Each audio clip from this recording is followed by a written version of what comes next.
So one of the things that I initially mentioned, as everyone has, that I want to start off with is just prior learning assessment and the development of structure, policies, and procedures, but even more importantly, the definition.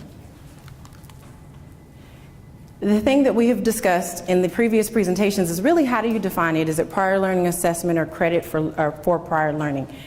And one thing I would very much encourage is that your institution comes up with a definition that you all can consistently agree upon. That is going to be key because that definition doesn't necessarily just support your faculty or your staff, really your students. Your students need to understand what they're acquiring at that time and what is necessary to actually receive that credit. So for us, prior learning assessment is the assessment of demonstrated knowledge and skills. And I stress demonstration. We do have a lot of individuals that we spoke before have quite a bit of knowledge and skill and ability from years in the workforce. However, that doesn't necessarily mean they have demonstrated entirely the understanding of theory and the application of that practice. So when you stress the demonstration, it really helps your faculty, your staff, as well as your students understand the complexity that's involved with prior learning assessment. What are the purposes and benefits? This has been the purposes and benefits for some time. I think we all can agree that it eliminates the duplication of learning, which is going to lead to remove the barriers. And as we remove those barriers, it's going to make our students encourage new learning experiences. They're more than likely not only going to pursue your institution, but what they might have thought they would start off with a few classes may very well turn into that associate's degree. So not to go over too much, as I said, a lot of this has been mentioned before, but just very briefly, for Lone Star College system, we started in the 70s, much as everyone else, credit by exam. We really just did our AP and our CLEP, and that's what it was for many years. As we moved into the 80s and 90s, a couple of things were happening at that time. For us, we saw that workforce was a low-hanging fruit. We had workforce programs, we had individuals in the workforce. Why not get them the credentials they need and make that faster? So we looked at our continuing education programs and saw how we could make articulation agreements. So our students who pursued our continuing education programs in an articulated course, once they enrolled on the credit side, would be eligible for credit toward the credit program. And so that was our beginning as to looking at other avenues in which to award students credit.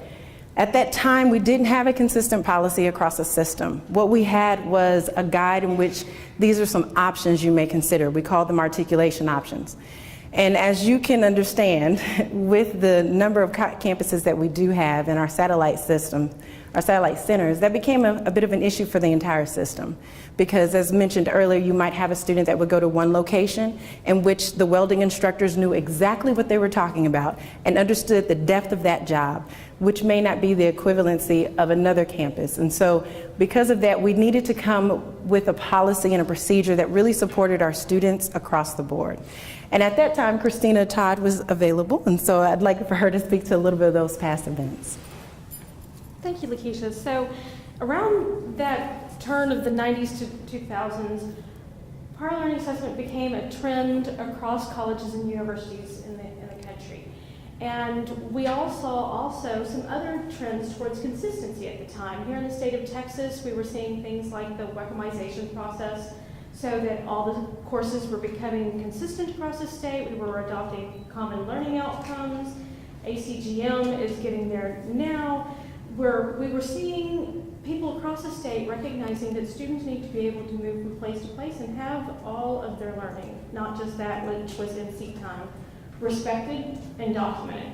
And so we at Lone Star, back then North Harrison Montgomery Community College District, came up with some more options. And it was really an evolutionary sort of process. Like Lakisha said, we, like many institutions, started with those AP clubs, etc., went through a CE to credit articulation, added in some high school articulation back when ATC statewide articulation was happening. We went into industry and industry certifications and state licensure prior learning assessment methods, trying to recognize those credentials as well and provide college credit for those. So at that time, we came up with manuals and processes and forms and such. all of which have to be updated regularly as prior learning assessment evolves. Each time you add an option, tweak an option, all of that needs to evolve as well.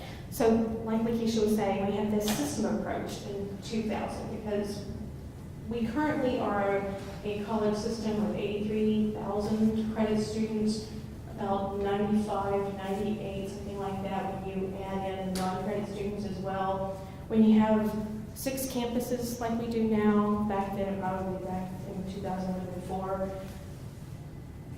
consistency is critical because it's a matter of fairness for the students. And we have to make sure that a student at one location that has that particular faculty with those credentials and subject matter expertise there to do the evaluation, that student gets the same credit for the same life experiences that another student at another campus that might not have that faculty at that location. We have to make sure that that happens. Our students are very savvy individuals, extremely savvy individuals. And we also found at that time that they were shopping PLA around because they hear from one another. So if you're enrolled in an English course at this campus and you're enrolled in a welding course at that campus, and you get credit for your welding because you go to that campus and request for the credit for the NCCER industry credential, but another student at another campus does not, in that English course, you're going to be talking about it. You're going to talk about it in the Student Center. And those students are very intelligent. And they believe, and they rightly do, that they should have the same opportunities as the other student. And so we wanted to make sure that our college system, policies and procedures respected that. And also to add to that, consider as well your accrediting body. What SACS wants us to do is do what we said we're going to do. And that's really what they're asking. And make sure that it's done consistently and that everyone is aware of it. And in order to do that, we really had to go to a system-wide approach. So as I mentioned before, the carrot that dangled for us initially was really our workforce education program. It was the low-hanging fruit. We could easily get those individuals who probably had been in the workforce for some time and actually get that academic credential to support whatever licensures and certifications they had. Well, now we have another thing that we need to consider, something that is really a buy-in that I think that all of us could agree to, especially at the community college level, because there is the student success model, which is going to be the appropriation of funding. That's really how it's looked at. And so for us at the community college level, we really are looking at those milestones in which we want our students to meet. But when you add in prior learning assessment and you simply just look at the 30 credit hours in 1 year, have a student come in with a licensure or certification, a combination of both, as well as a portfolio, and they receive up to 30 credit hours. That student could not only be done with 30 credit hours, but they could also very well move into that certificate and complete it within that 1 year span of time. So you're really looking at motivating the success of the students. That benefits you as an institution, but also you're looking at your students and their retention and their success. So as mentioned earlier, this is really an initiative that should be on a system-wide level, not necessarily just another service for our students, but much more of a systematic approach to a strategic plan. So the Kell research that was done in 2010 actually led us to set some markers. We were looking at what the national trend is and what did we look like as an institution and following that same lead. And so we did the data ourselves, and we saw that it really did mimic much of what you're going to find when you look into that study. I think Kell did an awesome job in really giving different details on what you're looking at as far as the students you're serving. And what we found with our students is that their persistence, it really was substantially, not necessarily so significantly better, but it was a substantial difference and enough in order for us to take notice, let me put it that way.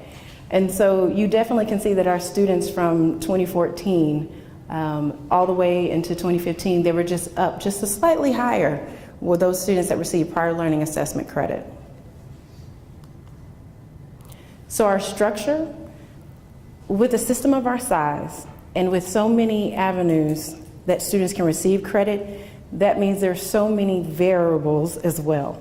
And as some mentioned, you're talking about financial aid, you're talking about your advising, you're talking about your faculty. And so with our structure, we realized it had to be something in which we were combining all of those entities together to really identify what we needed to do as far as developing policies and how this structure was going to come together. So for us, it definitely is a collaborative effort. It's no one owner in our program. There is a person that coordinates at the system level, which is myself, but I do not own the prior learning assessment program. It is owned by our system.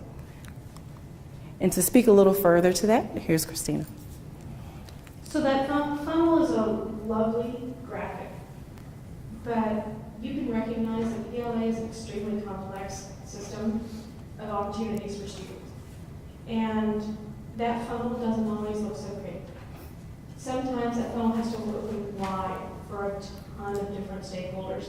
Sometimes, depending on the prior learning assessment option that you're considering for students, it's a fairly narrow funnel because it includes only a few faculty members, maybe just a couple of their campuses, something like that.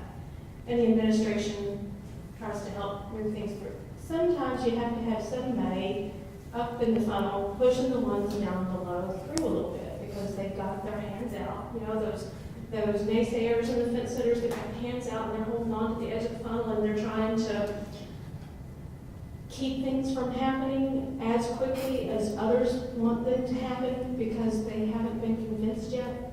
So it's really important who you put into the processes for developing your PLA options. So you've got your key stakeholders.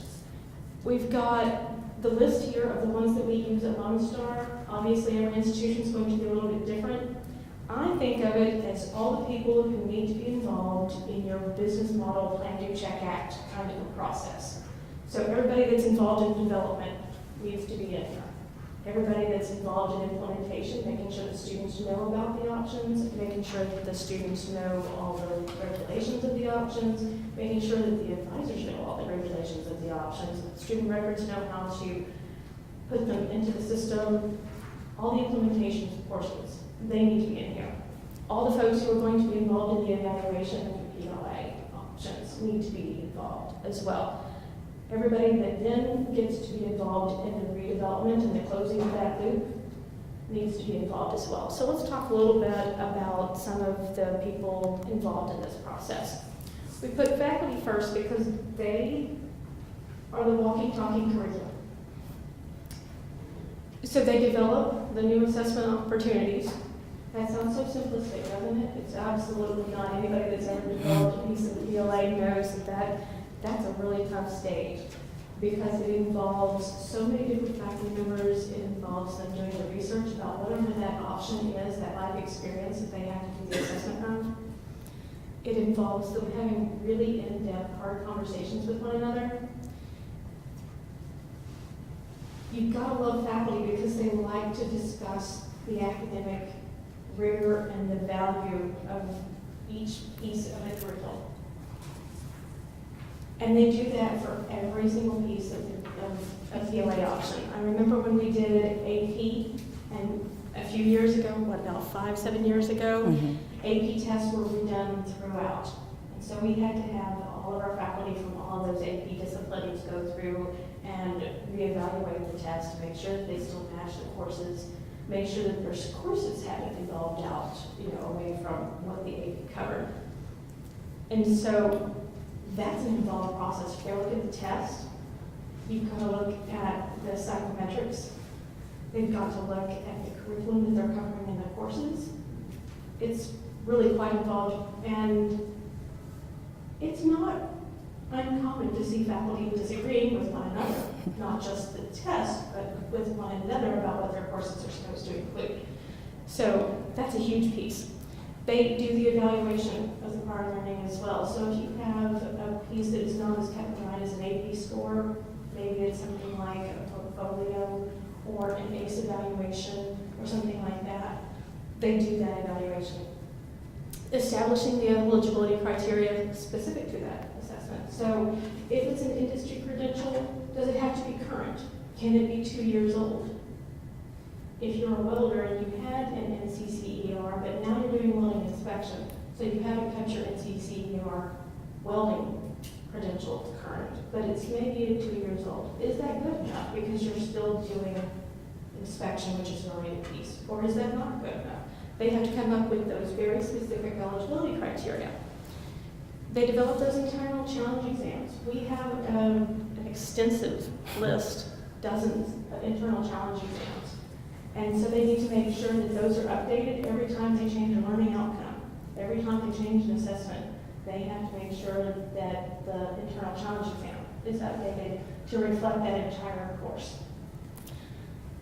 Then they have also, of course, propose any changes to the PLA options. They need to be involved in the evaluation process of that PLA. They need to know how many students are coming through, how many of them are requesting that PLA option, how many of them are getting the credits for it. They need to know how often that's happening so that they can go through and make sure that any changes are done. And then we've got the advising group. Advisors, counselors, anybody who does student guidance needs to be involved here as well, because the students don't always, it's not innate knowledge we go to ask for credit, for consideration of credit for one of your life experiences. Faculty members also have to do this kind of thing where they make sure that the students know. It's kind of like internal marketing and communication to students. Did you know that this was an option? For official day, the faculty need to go to the students that they see already know all the information so far in that course and say, I see that you're really succeeding very easily here. Have you considered that you might have a life experience, a credential, something that's documentable that might make you eligible for credit? Like that. So advising. So the advisors or the counselors assist the students with identifying appropriate assessment options. So a student comes in and says, oh, I know all of that. Well, you have to make sure your advisors are intrusive advisors. You have to make sure that they ask them, how do you know all of that? Oh, I took that class in high school, I got an 8, got a 4. Oh, okay, let's not register you for that. Instead, let's fill out this form. Let's make sure that that is put into your transcript. We want to respect that you already know this and move you forward to the next class. Verify eligibility and compliance with the guidelines. This is a big one for us at Lone Star. I hope that it's not the same for everybody, but sometimes we don't respect the professionalism of our student services advisors like we should. They are professionals, they are trained, intelligent people. We have had some instances when we had a dean over student services who said, we don't want the advisors to do the evaluation of PLA. We don't want them to be the one that signs off that this student gets this credit. And so we asked back, well, why? They're trained, they know what the criteria are, they're talking with the students, they're the one that hears the student explaining what they have. If it's something cut and dried like an AP or a challenge exam that they can get a score for, or an industry credential that they can check out that certificate that they carry around in their wallet and see that it is current and that check it matches this requirement that the faculty has set up, why not have them do the verification of the eligibility? That seems reasonable. So we do have our advisors doing this. That's of course up to your individual institution. I've seen some other institutions who kind of hold back and don't ask their advisors to do that signatory. So we also have them forward the application onto student records for processing. That sounds really simple, but it's not. So sometimes we have a student who doesn't have the official ACE transcript, and we require the official ACE transcript for the evaluation. So you have to hold off on that until the student brings you that official ACE. If it's something like an ACE, where in our process we require a faculty member to do the review to match the credits to a particular course, then that advisor has to make sure that that gets to the right faculty member for evaluation, and that they get it back from that faculty member, and then they forward it to student records for processing. That's not always an immediate piece of knowledge. If you don't have, let's take for example, petroleum data technology. That's a program at 2 of our campuses. So a student goes to a different campus, talks to an advisor at a campus that doesn't have that program. That advisor probably doesn't know the faculty member, there's one full-time faculty member for that program at each campus. That advisor at the other campuses doesn't know who those people are. He or she has to figure that out. Make sure that it gets to those folks. They have to make sure that those folks know to send it back to him or her, the originating advisor, so that they can get processed. So it sounds very simple, but these are the kinds of things that you have to set up in your processes. It's not policy, it's process that sometimes holds up the students' credits. And just to mention two things, we have curriculum teams, which really are our saving grace, I have to say. For every content area and every workforce education program, there is a team that is comprised of a faculty representative from each of our campuses. They sit on that team and they drive the conversations over curriculum modifications and course changes and different proposals. Because they are the content matter experts for our system, these are the individuals that we go to when we talk about doing this development process. And so it really makes it a lot easier when you're dealing with 6 faculty who are setting, who are basically like I said, the champions on their campus. It's much easier to deal with 6 than it is to deal with 17 different faculty members from each campus. So it also allows for the conversations to trickle down, honestly, because a lot of those individuals that are participating in our curriculum team, they might be lead faculty. There is a dean representative, and we have a dean council, and I'll speak to some of those committees. But that means the conversation continues. So our faculty are not unaware of the new PLA processes that come about. On the advising, over the years, we were constantly looking for ways in which to improve and make that process for our advisors a little more seamless, because we know that they are the first line, the first point of contact, but we also know they may be inundated with being that first point of contact. So I'm going to speak a little bit further about how we have identified some individuals to support the process as well. Student records. I have to say the student records specialist is probably my best friend. I talk to her at least 3 or 4 times a day. Quite often you have students, because as we mentioned, the application process and making sure it gets to student records, things do happen. It may get to student records, and a student might not have given the appropriate documentation. I work very closely with our student records specialist so that she understands what documentation she should be looking for, what should be present, what is the appropriate items that she should have received in order for the student to receive credit. Why? Because at the end of the day, what goes into the system is what our accrediting bodies is going to look for. That's what they're focused on.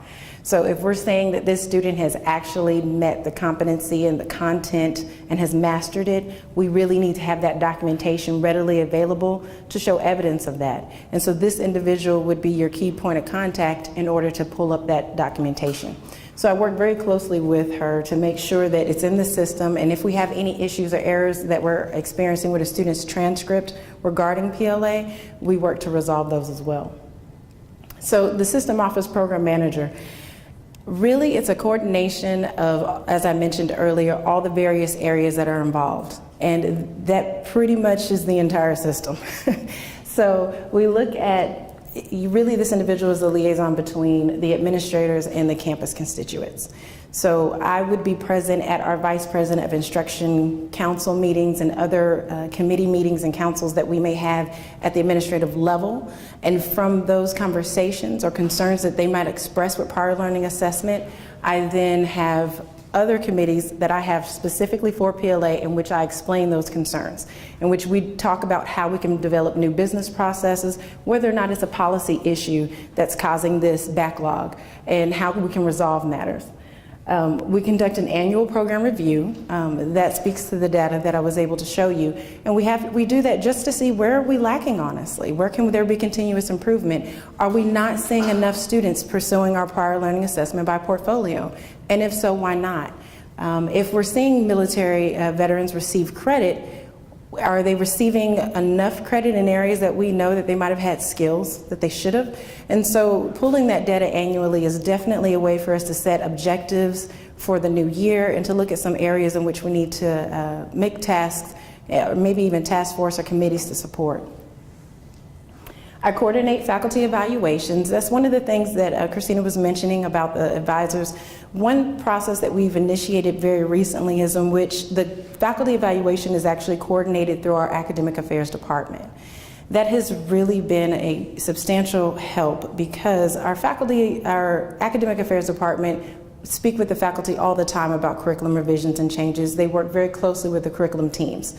They can easily access them. They have a constant dialogue pretty much weekly. So to work with them and identify the appropriate person on a campus to evaluate an application is a much smoother process. We maintain the policies and procedures. A lot of times I get questions as to the gray area, or what are some different options, or can the student do this as well as that? And so I'm just a resource and a point of contact for the various campuses. So to speak further to the structure, I mentioned some of these committees. So we have the curriculum teams, as I brought up, and they review the current assessment options and they pursue new options. Our liaisons is what I didn't mention, but those are those advisors that I said are identified as content matter experts in PLA. So when there's an advisor at each one of the campuses, or a PLA liaison at each one of the campuses. So as an advisor who is unfamiliar with PLA meets a student who is familiar and says, hey, I'm interested in PLA, that PLA liaison will support that advisor. Every campus does it differently. And the reason why is because every campus's resources are very different. Every campus has different staff available for this task. And so what typically happens I can give you just one example. I have one campus that they use their PLA liaison to process all their PLA applications. I have another one that acts as a gatekeeper. So the advisors handle the PLA applications, they take them in and all the documentation, then the PLA liaison acts as the gatekeeper, verifies everything is correct and where it needs to be, and then forwards it to the system office. And so, as I mentioned, every campus will do it differently. We have some campuses that are relatively new and smaller in size, so their PLA liaison could very well be an advisor and do both roles at the same time. So it just really depends on what campus you're working with. However, these individuals are wonderful. They're the student awareness. I love them to death because without them, we really couldn't market PLA the way that we do, nor would we be able to have the support for the students as they go through this process. Our PLA stakeholders, those are comprised of the individuals that we mentioned earlier on. What happens is I held a stakeholders meeting once a semester. In the spring, we focus on what are the objectives for the year. In the fall, and then in the spring, we look at where we were last year, where we are so far, and whether or not the items we've implemented throughout the year are on a successful track. I meet with these individuals because there's things I don't know that happen at the campus level. A really good example is more recently, we revised a policy that we thought was going to be better for the students and it wouldn't be a barrier. It turns out that it could have caused an implication with some of the changes that are coming down the line with direct assessment, competency-based education, and our accrediting body. So in order to not blur the lines, we had to look at whether or not we needed to reevaluate how we worded that policy, whether or not we just needed to tweak it as opposed to completely remove it. And these individuals can bring that to light.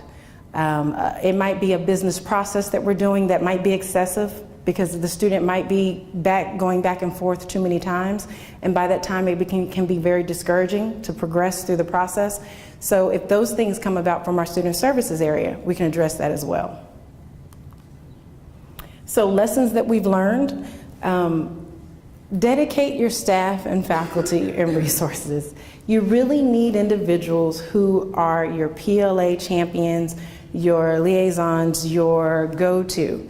That may not be their primary role, but they're invested in the process and they're knowledgeable about it. It will require training, it will require it might even require changes in staff every so often, but make sure that you have dedicated individuals and resources to the program.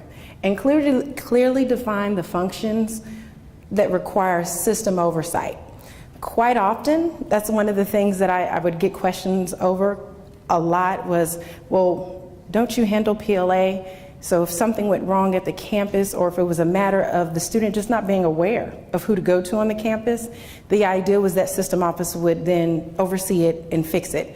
And so I had to explain that it's really a collaborative effort. And so that students are aware, our faculty and our staff are very much aware, and so that we know at what level do we need to engage a higher group of committees, and at what level can we resolve the matter on the campus.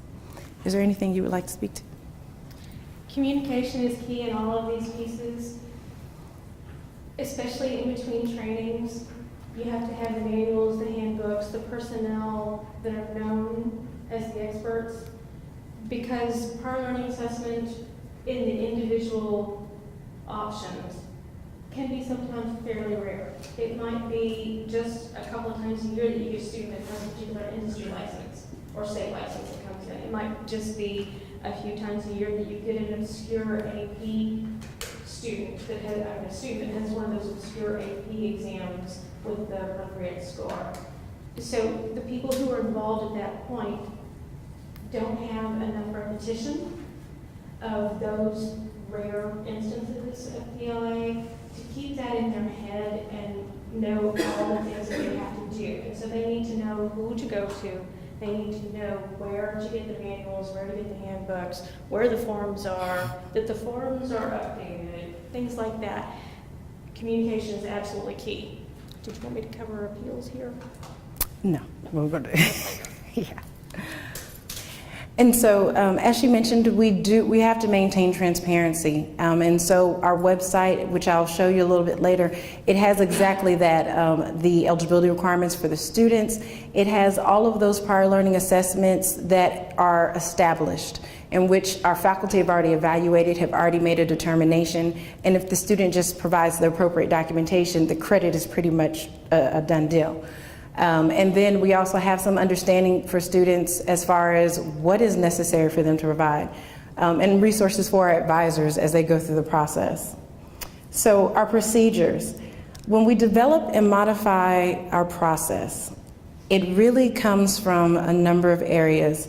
So I might hear from a student that you all are making it so difficult for me to get credit for this AP exam, or I don't know that you all speak a lot to IB, or I don't hear a lot of information about the internal challenge exam. So when I hear these things and I receive these requests from students, that information, along with what I hear from advisors as well as testing center representatives when we meet for our PLA stakeholder meeting, when I hear all of those things from them, I take those concerns, recommendations, inquiries all to the curriculum team. And I bring it to their attention that these are some of the things that we're facing. And it's particularly pertains to the nursing program and whether or not they can get PLA credit before they enroll in the nursing program. So this seems to be a barrier, or students seem to have a lot of questions. How can we resolve it? And so we meet to actually discuss what are some areas we can change. And if it's something that is a policy change or it's a procedural change, it goes through our Lone Star College curriculum approval process. This is the same process we use for new courses and new programs. They go through in which what we call our EPC, which is our Education Program Council. They review these changes to see if it doesn't if it doesn't compromise or cause some other issue with another area. And after they have given their review, our vice presidents of instruction give their approval, and it is a done deal, and it's posted to the website. It's official. It sounds complex. However, it actually works relatively smooth, to be very honest. We use a program that helps to go through the review process, in which our VPIs, our vice presidents of instruction, are notified once it's reached different checkpoints of approval. So that helps to accelerate the process. And also, our vice presidents of instruction are very, very much involved and engaged in prior learning assessment as administrators. So they look for these items, and they look for areas where it could be compromising to their campus or their faculty, or they bring up questions that they know their campus and their faculty might ask. On the procedures, as I mentioned, this is a very brief overview as to how it goes through. It doesn't go into the complexity of each individual step, but when a student walks onto the campus, they meet with an advisor, and that advisor would collect the documentation, which is the application and any supporting document of that learning. From there, it goes through a credit evaluation process. And that only happens if it's not predetermined. As I mentioned, and I'll show you a little later in the website, if it's predetermined, it'll be on the website. Our advisors can simply just attach the documentation and forward it on to student records. If not, it involves the faculty evaluation in which I become engaged. And then our student records. Our student records, they make sure that all of those documentations are entered into our system, they're present, and that our transcript reflects the credit that the student earns. Some of the lessons learned. Well, our Knights of the Round Table have to be engaged, and afterwards, then you start to bring in other contributors to the stages. Reason why, sometimes if you have everyone from varying levels, then you might have some conflicting ideas as to what takes priority.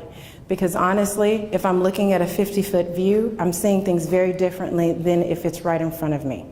So it's important that at certain stages you engage individuals. And also some people just don't want to be engaged too early on because they lose interest. If I'm the financial aid department and you've already covered this with me, I don't need to be in every single aspect of this next step. So it might be that at certain points you involve them as it becomes necessary. And develop a measure of accountability. You do have all of these pieces that are at various campuses. So who would be the individual if at some point the piece isn't working anymore? Who do you go to from that point?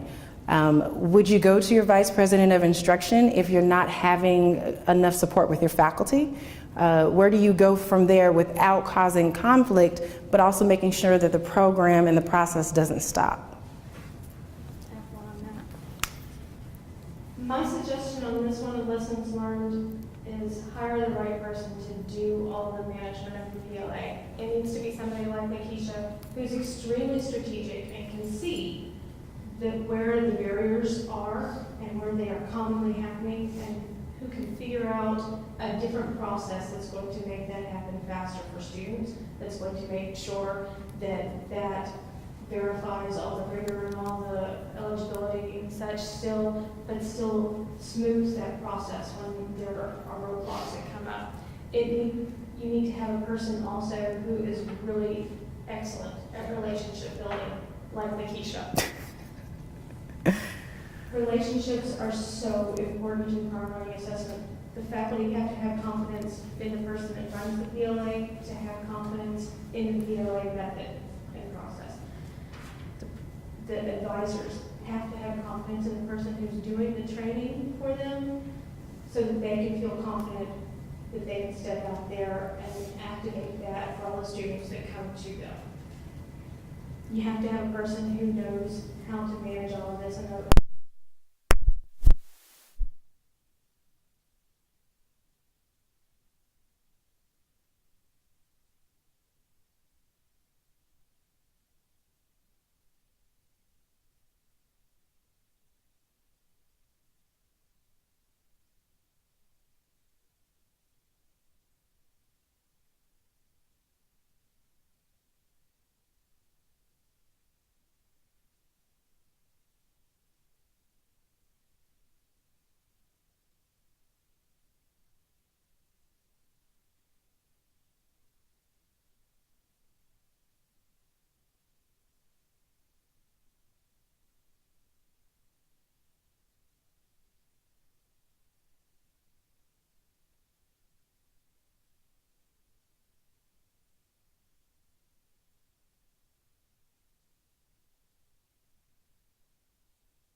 Okay. So, 3 p.m. We don't have a diesel mechanic program. That's the easy answer. That's not the right answer. This is a student who wants to serve this country. This is a student who has a respectable industry credential that is worthy of credits. We don't have a diesel mechanic program. Well, we had a diesel mechanic program on the non-credit side, but a non-credit CEU is not at home. Okay. Let me call my automotive instructor, my lead automotive technology instructor, and see if he even knows about this industry credential. He's an extremely intelligent, experienced subject matter expert. Let me see if there's any possibility. Okay. Take the number, take the name of the student, hang out, call the instructor. He's in. Fabulous. Okay. He's not in class. Fabulous. He knows the industry credential. Excellent. He says, I actually have it here on my desk because our team has been wondering if we want to open up a diesel mechanic program. So I know what the curriculum is. I know what has to happen to get that particular industry credential. Let me review that. Do you have information about the student? No, not yet. Okay, hold on. Let me get back because there's more than one kind of industry credential for this diesel mechanic experience. Okay. Call the congressman's office. Get the student's number. Get that to the instructor. Student faxes over the credential, faxes over all the documentation to the instructor.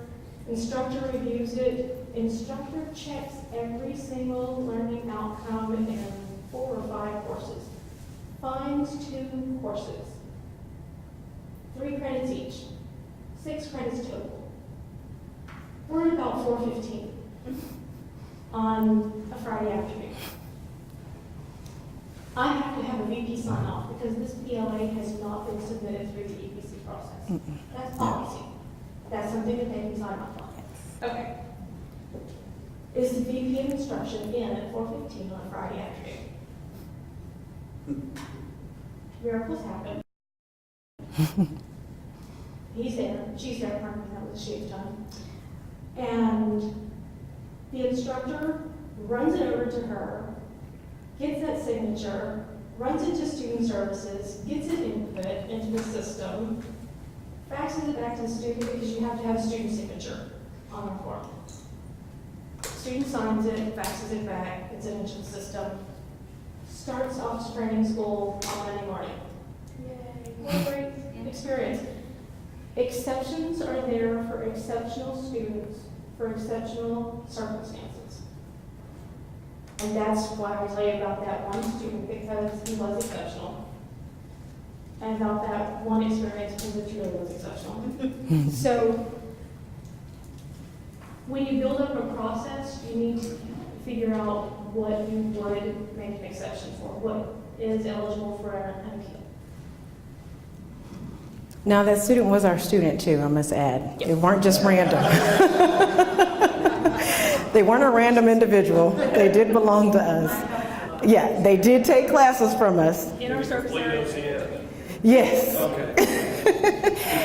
They were one of our students, and also that faculty member didn't know that they needed 6 hours. So that makes it even better, that they weren't pushed under the gun to try and find credit. They looked for the possibility where it was. So another thing to consider, will there be fees? There has been a conversation about this, and you definitely need to keep in mind a couple of things about fees. Number one, the account that it's going to go into. Who's going to get those fees when those fees are charged? What are those fees charged for? And what type of student population we're working with. If you're at the community college level, we do offer a portfolio evaluation. Our portfolio evaluation is only $60. We felt like that was appropriate because it was a portion of a cost for a 3 credit hour course, and it seemed to be more feasible for our students to be able to afford. However, there might be students who are in circumstances where they don't have those fees available, and so we do offer an opportunity for that to be waived. Our vice presidents of instruction are involved in that as well. So you need to consider that. Will there be options for students to pursue PLA if they don't have the money for the fee, and where are these fees going? What is considered official documentation? That is something we battle back and forth all the time, because here's a great example. The electronic age has ruined us. When it comes to exam scores, where does your student typically get their AP exam score? Off of a website. No one orders an official score report anymore. It's a dinosaur to them. So when you say, where's your official score report? I'm supposed to order one of those?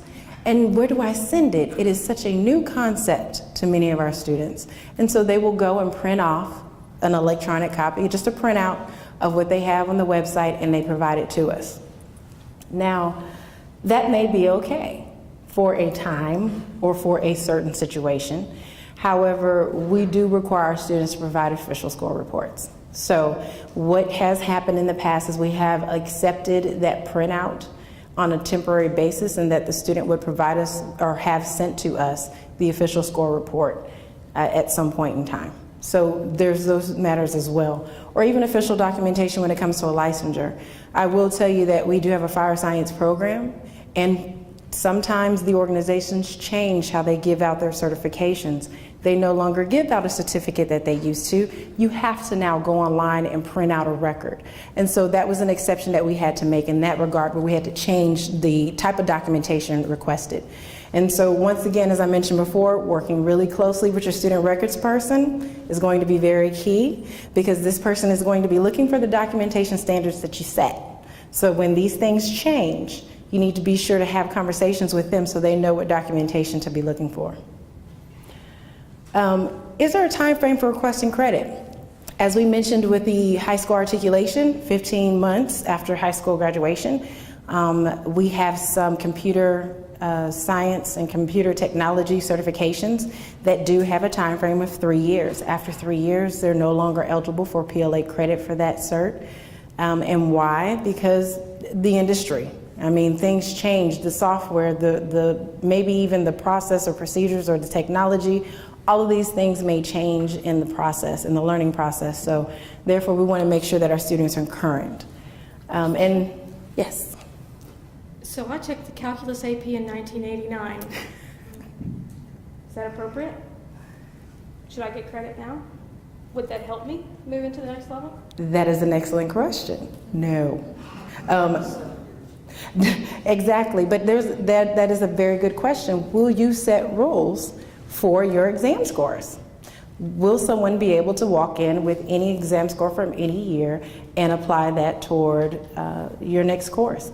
And as we mentioned earlier in some of the previous presentations, it really is key that we don't set our students up for failure by trying to accelerate them.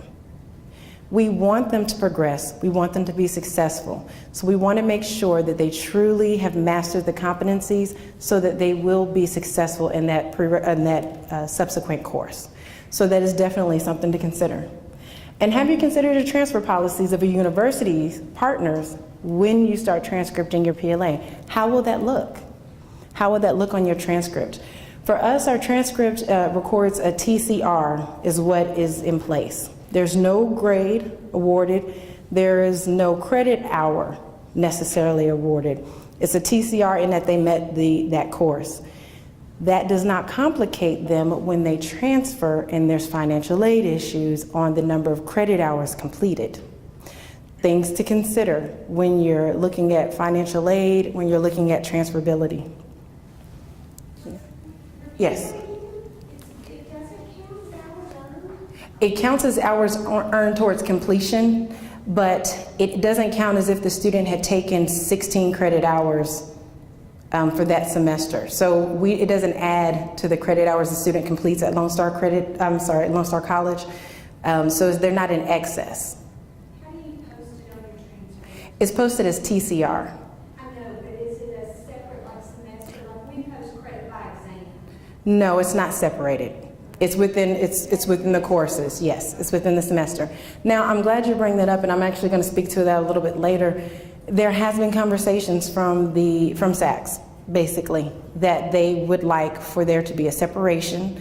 This conversation is not new. It's just coming back around because of CBE. But they would like for there to be a distinction on the transcript that credit awarded is prior learning.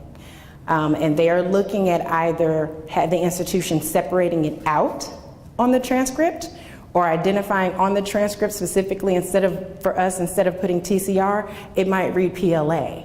That's what they're specifically asking for institutions to consider. That is conversation. I'm not sure the details to that, so don't quote me. But hopefully at the upcoming conference, some of that will be expressed, and some individuals will bring that to the attention, because with that in play, it may cause an issue for transferability. And that's something right now we're able to do, but as we move into that avenue, we're going back to the old voc ed and academic. We're kind of separating them out as if it's the lesser, and we really don't want to do that. Did you have anything to add? Yes. You said currently on your transcripts for PLA credit that you don't have credit hours indicated to interfere with financial aid? So the student doesn't, because the student isn't receiving an actual grade as toward completion of a course, they're receiving such like transfer credit is the way it would read. So just as if you had a student who would transfer in with your English and that wouldn't compromise, it's the same way. And so that's the way it reads currently on our transcript. But as I mentioned, as we move forward with these conversations, that's something we are looking at as to whether that's going to have to be revised. So the credit hours are listed? Yes. Yes. Yes. So lessons learned, mechanics with implementing policy changes should be established. Policy has to be changed. How do you go about it? How quickly can it be done? Who needs to be engaged? There really needs to be some mechanics in place so that if anyone is aware of an issue, you know where it should go, as opposed to figuring out or having to bring everyone to the table. As we mentioned before, not everyone has to be at the table on every single decision, because there are some decisions that only address one portion of the process. Involve student records, IT and institutional effectiveness, they are key, because IT may very well be the ones that help to work with your system on how you are able to automate some of your processes. We recently have automated the award of test credit.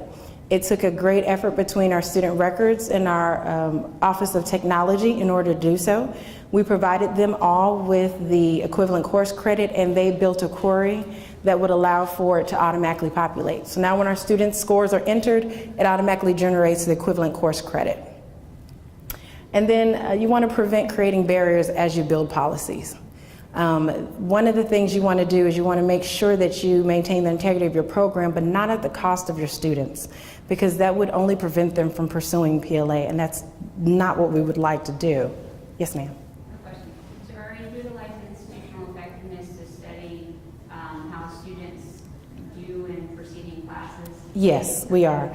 Actually, and I don't have that present with me, but last year our focus was on our English 1301 course and on our EMS basic, our EMT basic course in the clinical.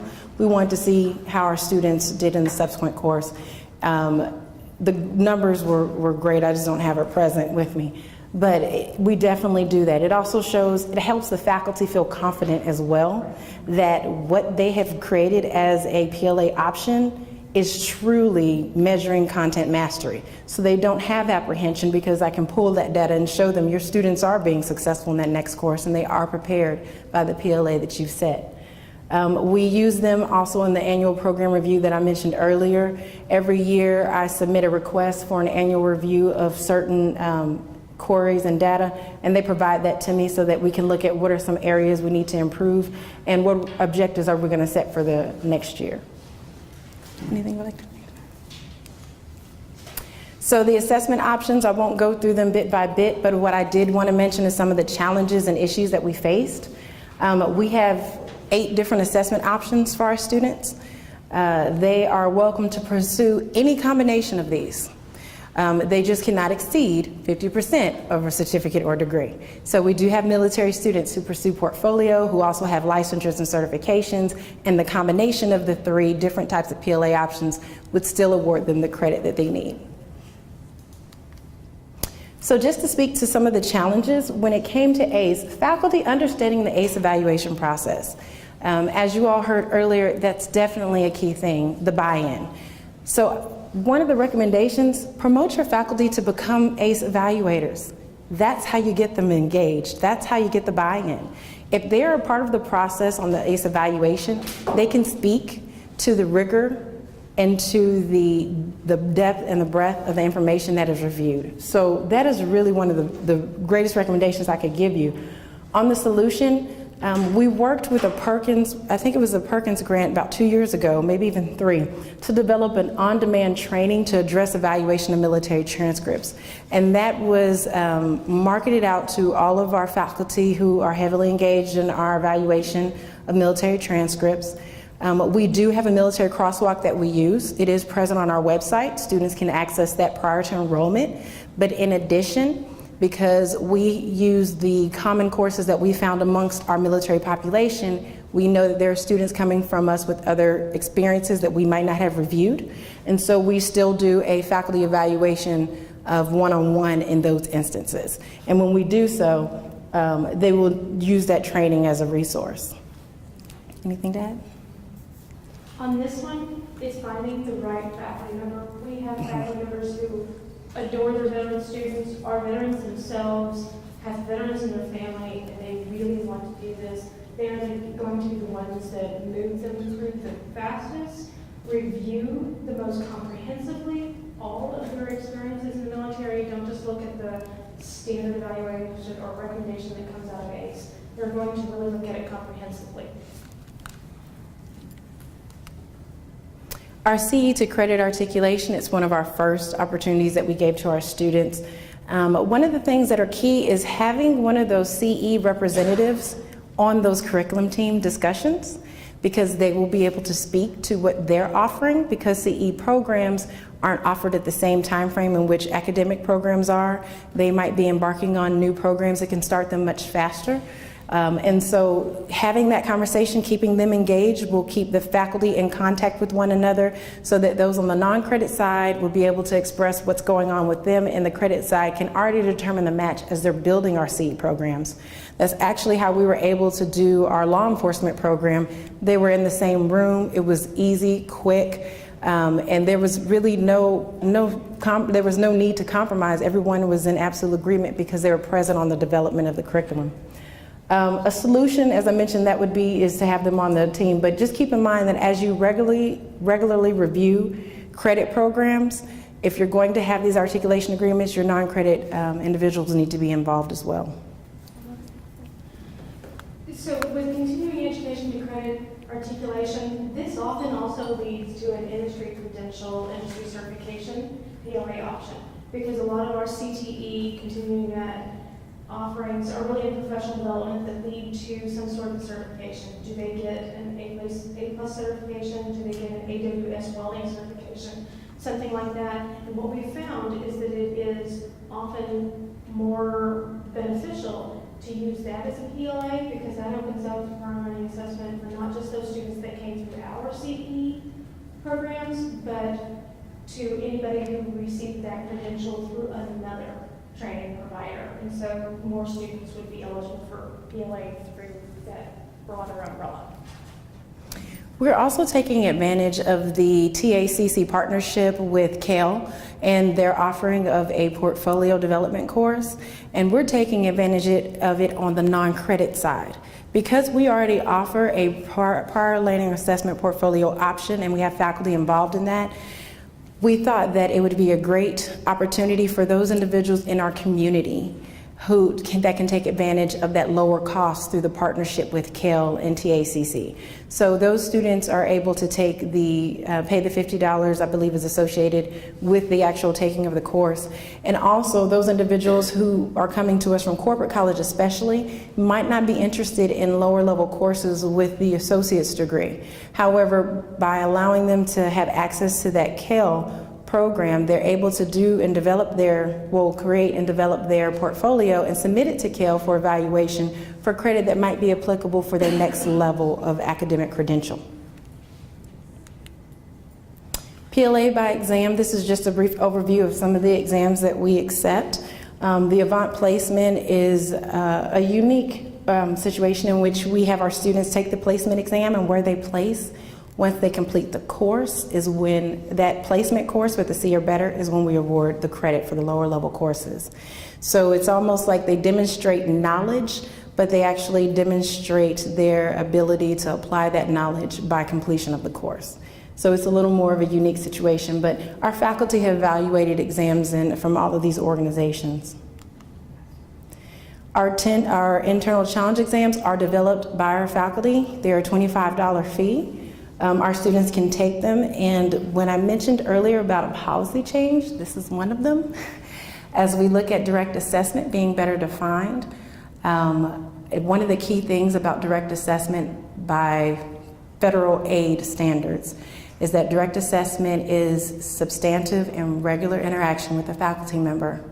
So if you don't have a policy where the student can receive credit or has a limit as to when they can request PLA credit, and let's say they sit the entire semester getting substantive and regular interaction, then drop and test out.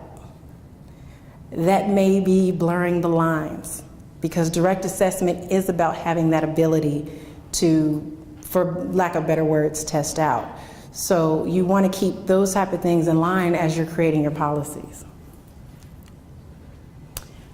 So one of the challenges, curriculum proposals are ensuring that revisions to external challenge exams trigger the reevaluation. As you see changes in your AP exams, your IB, all of these things, it really needs to trigger the evaluation of the faculty again, and updating those internal challenge exams. Outcomes change. The WECM sends out probably every 2 to 3 years a change, and they remove courses. Same thing with ACGM. So if that's the case, you want to make sure you don't have old internal challenge exams out there for course credit that's no longer applicable. Also, if your degree program changes and you've lowered it from the 72 hours to 60 hours now in your community college, then you probably have removed a number of courses. But are you still offering an internal challenge exam somewhere for one of those courses? And so the solution is to make sure that as curriculum proposals come through, myself, the individual at the system office, I actually get a chance to look at all the curriculum proposals that are going through, and when they come through, I identify whether or not they're associated with a PLA option. So I would recommend that as these changes occur, you have that person engaged, at least on the back end, after the proposals have come through, so that they're aware of anything they must look at. PLA by high school articulation, we kind of spoke to a little bit of that as far as the 15 credit hours. The only recommendation that I really have is as you build, if you are continuing to do high school articulation agreements, as you build them with your dual credit. It's just an easy flow. That's really the only recommendation that I have. There's not much of an issue that we face with this. It's pretty cut and dry for our students. Licensure or certification. The challenge is always remaining current with the industry certifications. There are so many out there. There are so many that we see, but they may not really be used by the industries in your region. That might not be very popular for your immediate area. So that is something to keep in mind. And the way that we do that is working very closely with Workforce Education Department, because as they are looking at the trends and providing data on what is happening in our region, they can speak to industry certifications that are required to be hired and for our students to have jobs. And so in order to do that, you really need to work with your workforce development individual. A quick word on that. So a lot of the online universities are building through CALE and other organizations opportunities for students to get credit, especially for this kind of prior learning. This is one where you really need to listen to your industry, ask them when you're developing programs, what are the certifications that come before as well as after the programs that you're building to meet their workforce needs. There are a lot of industry certifications that they have incumbent workers with already, and they want those incumbent workers expertise to be respected with college credit if they're working with you to build a program on top of what their job is now. So it's really important to respect the industry and listen to them hard on this one. It's not the easiest thing to match up those certifications to a weapons set of outcomes or an CGM or a particular program, but it really is appreciated by those industry people, and it's a great way to get them to absolutely commit to your program. Non-regionally accredited institutions, we actually review those transcripts through our PLA process. It's very similar to our portfolio process in which we receive the transcript and I actually distribute it to the appropriate faculty and content areas. Some of the challenges that we face is really just making sure that our transcript evaluators know the difference and what these transcripts are, what is the process that you should next go to when you're looking at these transcripts. So that's really the key as far as training. I would say that's the biggest thing is training, and then a checklist so that your students are aware that there is a variation and what is required or what are some things to help support the evaluation of that transcript. It might be a syllabi, it might be course detail that is provided from the institution. So all of these things, you should definitely create a checklist to support the student so that they're well aware of what's being assessed. Portfolio. I absolutely adore portfolio, I really do, but it is also very complicated. Let me just put it out there. So one of the complications that you have is with portfolio, it is typically an individual, at least for us, it's an individual faculty evaluation. So you can have faculty that have different expectations and different understanding, as well as a student who may not be able to appropriately articulate the learning they acquired. So in order to make all of that seamless, or at least cleaner, you really need to create a rubric. You need to create guidelines and standards that are universal, that it doesn't matter what faculty member they speak to. If the student has demonstrated this item or this outcome, this competency through this way, this should show that they are eligible for the course credit. So that is the key, is a rubric, and our curriculum teams are the individuals who develop those rubrics. It also provides transparency for the student. Portfolio can be very scary, honestly, to students. They may not even know how to tell you what it is that they've done. And they may be embarrassed, per se, if they can't necessarily write that in a narrative. So we've used a combination of ways. We've had students actually do the interview in person with a faculty member and provide the documentation. And we have also had individuals who have done narratives that specifically identify what were the principles, the practices, and the theory of the course they're looking for credit toward, and how they were able to learn those things and apply them to their work experience. But in all things, I definitely would encourage you to create a rubric. And also provide students with portfolio examples. CALE does have a portfolio example on their website that I think just gives you at least a foundation. Even if you were to tweak that to add additional things you would like to see, it does give you an idea as to, and your faculty, an idea as to what they should be looking at. So I mentioned quite a bit to some of the resources. I'm sorry, is there any challenge you want to mention on portfolio? You've covered it. Okay. It's just the complexity. It really is. And it can be one of the most beneficial. Yes, that is very true. We've had some great responses with students who were able to do portfolio. One of the challenges I didn't mention that students need to know is understand what portfolio means. That is a demonstration of their knowledge. And sometimes that can be difficult because a student will feel that because they have worked in a field for a long period of time, that's demonstration enough. But that doesn't necessarily mean that you know the theory that's involved with marketing and that you've applied that theory as an individual who has participated in marketing. Or it might be that you are more the advertising and sales and less over here on this area. So that's some of the issues that students face quite often. So I would definitely say that's one of the key things. I did have one. We've had over the years a lot of misunderstanding about the fees that we charge for portfolio. $65. 60. 60? 60, yeah. We've had students who bring in a complex portfolio with information about competencies that might be in multiple disciplines. Is that one portfolio? Is that one $60 fee? Or when you have to use multiple faculty members to review that portfolio, does that get into multiple portfolios and multiple fees, or is that one portfolio and it just keeps moving along from program to program, discipline to discipline? It's a complex question, and it really has to be answered by each institution. And that's definitely one of the things when you talk about your fees and your policies that you really want to identify clearly, because it is definitely, it takes time. You're having faculty who are dedicating their time, and you don't want to find yourself reevaluating a portfolio because a student continues to contest the results. So you also need to set some boundaries as to when is a portfolio review, when is there an appeal, when is there no longer an appeal. So these are some things to consider in that process as well. I just listed resources that I thought were very fundamental. Like I said, ACE, they have wonderful information as far as the military evaluation, resources, webinars. I've done a number of the webinars myself, and they're great resources for your faculty as well. The Federal Student Aid Experimental Site Initiatives, it's something to keep your eyes on because they are looking at PLA, awarding federal aid for PLA.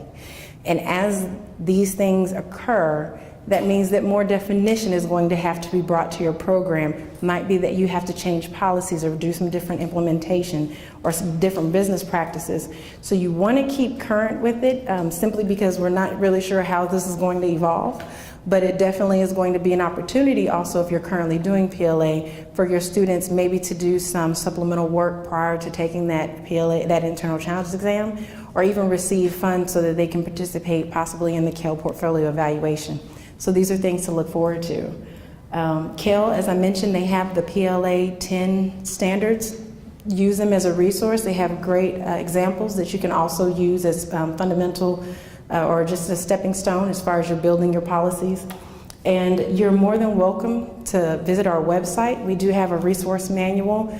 It is geared towards our staff and advisors. We have a separate student guide, but we leave the resource manual readily available on the website for our administration. The guidelines for our students and eligibility requirement are all present there as well. And if you have any questions, please feel free to give me a call. I believe my contact is on the website. If not, I do have cards available as well. So, yes. I have a quick question for you. So when a student fills out the application for PLA with you, does it outline policies on that application? And is one of the policies, because I've encountered this with students on credit by exam and all kinds of things, but it's one of those policies that they understand or acknowledge that they are attempting or asking for credit in that subject matter. I'm listening to you. I'm just going to pull up the website. Go back and decide something else later once this has been assessed and done. Because that may now help their GPA to get the course, and they didn't realize, what is your policy on that? We do. We have on our actual application itself, we have a statement that just says that the student understands that they are not guaranteed credit, that this assessment is just based off of the information we've been provided, but that it doesn't guarantee the opportunity for credit. And then we also have, I'm sorry I wasn't unable to pull that up, but we also have on our manual that I mentioned, it also speaks to that as well, that once credit is on a transcript, it won't be removed.